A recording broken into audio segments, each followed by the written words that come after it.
দেখুন, মা লক্ষ্মী আমাদের অর্থ, সম্পদ, ধন দিয়ে থাকে এবং সেরকমই ধন উপার্জনের বরদানও কিন্তু মা লক্ষ্মীই দিয়ে থাকেন। কিন্তু মনে রাখুন, শুধুমাত্র অর্থ উপার্জন আমাদের ক্ষেত্রে শুভ হলেও কিছু ক্ষেত্রে বড় ভয়ানক এবং বিপজ্জনকও হতে পারে।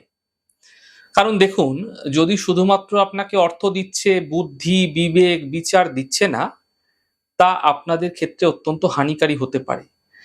কারণ আপনার সেই পয়সা আপনি ভুল জায়গায় লগ্নি করতে পারেন, ভুল জায়গায় খরচ হতে পারে আপনার অর্থ, এবং নিজেও আপনি বিপদে পড়তে পারেন, অন্য কাউকেও আপনি বিপদে ফেলতে পারেন।